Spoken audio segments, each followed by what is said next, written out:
Hello there.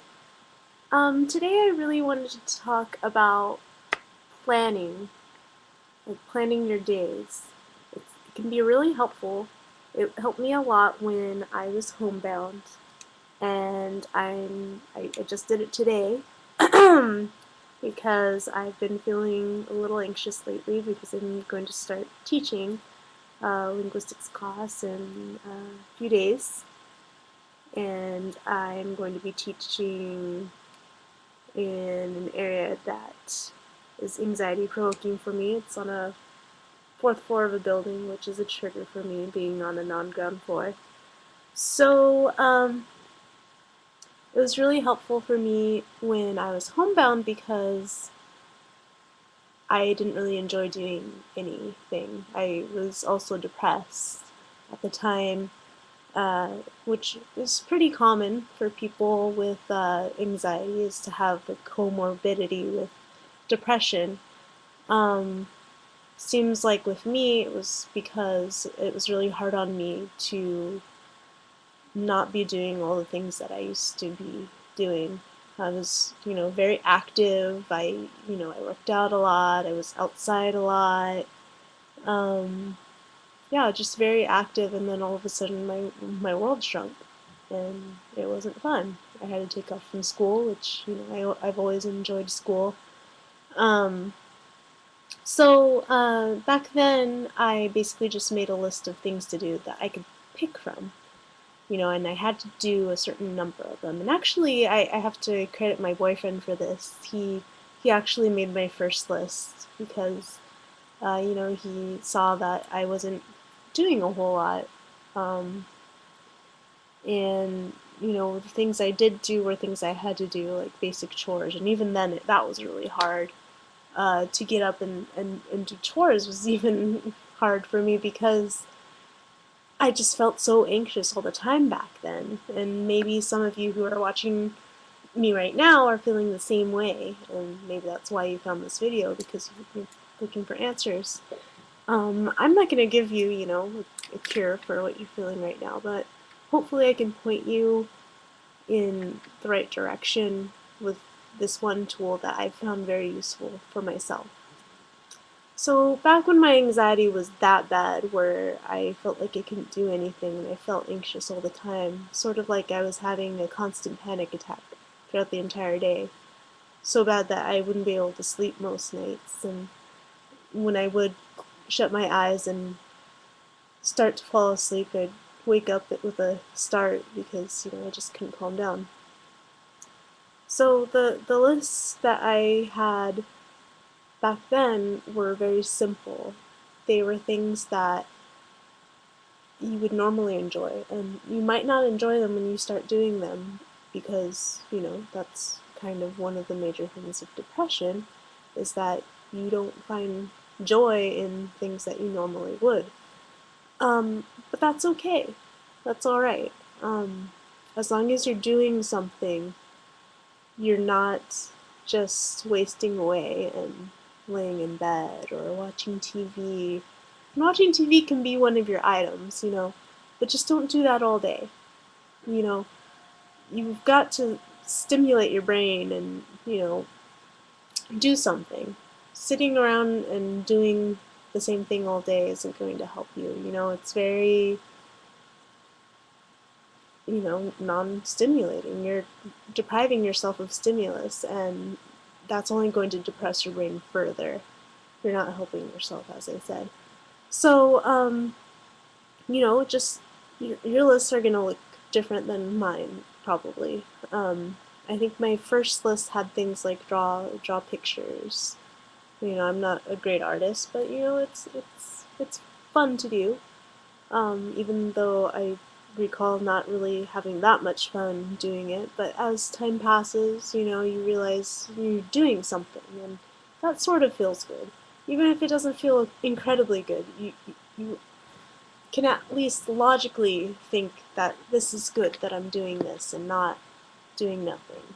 Um, Other items on the list were, play a musical instrument. I'm not particularly talented in that area either, but that, I don't know, for me at least, playing a musical instrument or singing, um, it activates some part of the brain where, I don't know, it's just, I think, I really believe that different modes of stimulation to the brain just, it really helps, instead of just sitting in bed and like I've been saying over and over, you've got to do things and not give up and give in to the feelings of depression and anxiety. So that's when I was really bad and I felt like I couldn't do anything. So that was really simple, and I didn't have to do a lot. Just do 5 things on that list that normally I would enjoy, and they didn't really involve leaving the house or anything. So it's nothing that really challenges you. That this is just one component of healing, really. Like, you need to work in exposure and stuff like that so you can get better, but you also want to work in these other things. You want components that benefit your healing, which is the exposure therapy. However you're going to go about that. I'm not a doctor, so I'm not going to tell you. I'm just giving my own opinion here. And then another component, which is some things that you would enjoy. And it's really important also, I feel, to work in some sort of socialization with this too. Whether it be, if you live with someone, you set aside some time to do something with them, or if you have friends, have them come over, or if you feel comfortable going over there, if you're not housebound, then go and do that. And try to work these things in, no matter how short these things are, try to work these things in daily. Um, so in my case right now, I'm not housebound anymore.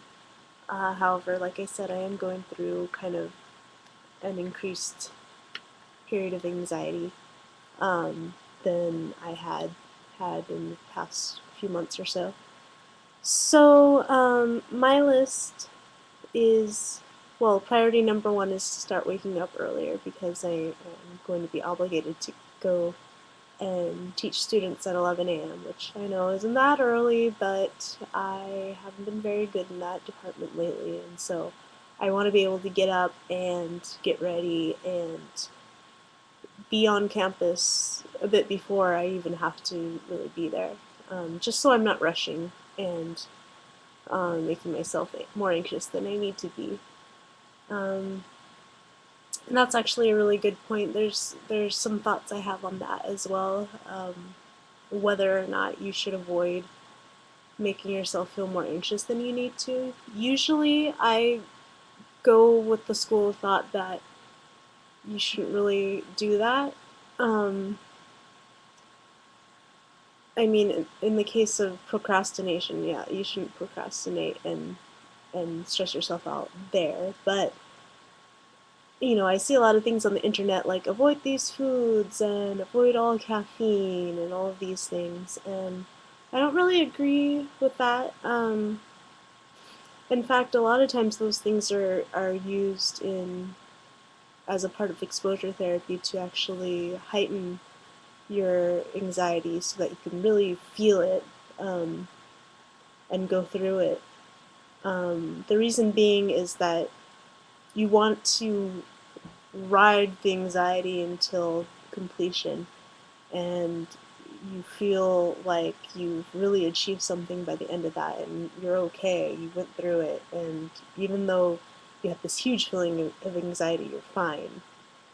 But in this case, this is something where I'm having to teach students, and I want to be able to get there with enough time to sit there and feel whatever anxiety I need to feel, and then hopefully be able to teach my students with little to none anxiety. So my list starts out with, a wake up time. I want to wake up by 9 a.m. So that's on there. And whatever you write on this list, you have to make a promise to yourself that you're going to do these things. You know, um, the whole point of this is to motivate yourself, because before you were writing these lists, in my case, I wasn't doing these things that I was saying that I was going to set out to do. But now that it's on the list, I have to do it because I've made a promise to myself that I'm going to do these things by the specified time that's on this list. I've actually put these items on the calendar on my phone so that I actually get a notification that pops up and says, hey, you gotta do this, and you gotta do this now. Um, so I've made that promise, and that's how it's going to be. So I've got my wake up time, 9 a.m. Monday, Wednesday, Fridays are the days that I teach. So I'm actually going to eat and take my medicine by 9:15, so that gives me 15 minutes to wake up or whatever. And after I eat and take my medicine on Monday, Wednesday, Fridays, I'm actually going to bike to school in gym clothes and take my shower there, so I don't have to worry about getting sweaty biking. And then I head on over to class and sit there until class starts, and that should leave me with a fair amount of time to sit there. And who knows, after a while, maybe I won't need that extra time, and I can switch around my schedule a little bit. But after that, then I'll teach until around noon, and then it's lunchtime, and give myself a half hour to eat or whatever, and then I'll go to the gym for an hour, and by then it will be 2, so I'll head on over to my fun class, which is Farsi, and that's a little bit of socialization because talking and whatever in Farsi. And after that, I'll have my office hours on Mondays and Wednesdays at 4 until 5. And then from 5 until 7, I can do whatever I want, whether it be go home and just relax, or a lot of times when I'm already out for the whole day, being away from home isn't such a big deal anymore. And so maybe, I'll go and work on some exposure and go out and, do whatever. Tuesday, Thursdays, I actually don't have to teach, but I really want to stick with the whole waking up at 9 a.m. because, being consistent makes it easier to do. So I'll wake up at 9 a.m. and I am planning on working out at home with an at-home program. So after that, I have some free time at home, and I'm actually allocating that to my boyfriend because he works nights and he has a bedtime of around 5 p.m., which is basically the times that I'll be coming home every day. So Tuesday, Thursdays, that's him and I time. So that's relationship time, which is very important to factor into this whole scheduling business. And then I have Farsi class again Tuesday, Thursday. And after that, I can do whatever. Now, every day at 7 p.m., this is on my thing, I have to do it. I have to do the interoceptive exposures, which, if you watch my last video, that's provoking feelings that usually lead up to having an anxiety attack, and learning to not associate that with feelings of anxiety. To feel the sensations, in my case, I really hate the unreality feeling. To still feel those, but drastically reduce the feelings of anxiety.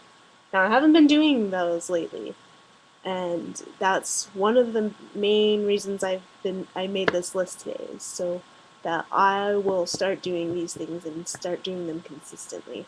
Now, once I finish those, not finish, but bring down those anxiety levels on those interoceptive exposures, I can then move on to the actual exposures and go into the actual environments that provoke panic attacks and start extinguishing those. So I hope this has helped you. I hope you will make your own lists and schedule your life and find some motivation to do more in life. And yeah, that's all I have to say right now. I'm running out of time, 15 minutes. Yeah, let me know if this has helped you or if you have any questions. Thanks.